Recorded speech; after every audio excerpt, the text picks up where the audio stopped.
Werewolf here.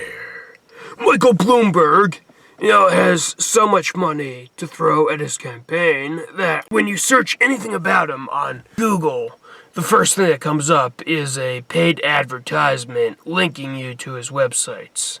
A lot of Democrats are understandably annoyed by his jumping into the race and essentially buying his way onto the debate stage, which further complicates their own ambitions. So when attacking him, they emphasize the short time that he was a Republican, before switching to Independent and then back to Democrat.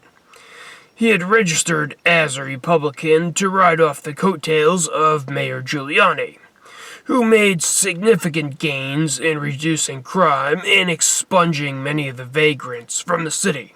But as soon as Bloomberg took office, many of the vagrants returned. But here are a few points that you might want to be aware of before deciding if you want Bloomberg to rule over the land. More paste, thick, and chunky salsa. Yeah. This ain't paste, thick, and chunky salsa. Well, woo, dog it is. Paste is made with big chunks of tomatoes, onions, and peppers. Perfect for dipping. By folks in San Antonio. Who know what salsa should taste like. Well, this stuff's made in New York City. New York City.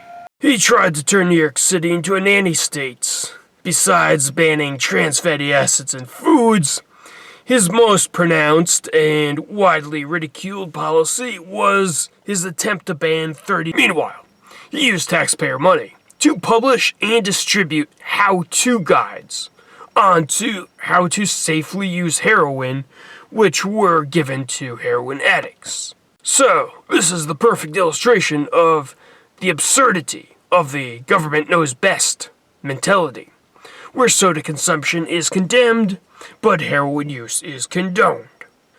Of course, these big government policies, which all lead to the further growth of government and its agency and power in micromanaging your life, is by no means exclusive to Bloomberg, and it's something that's being peddled by all of the major candidates right now.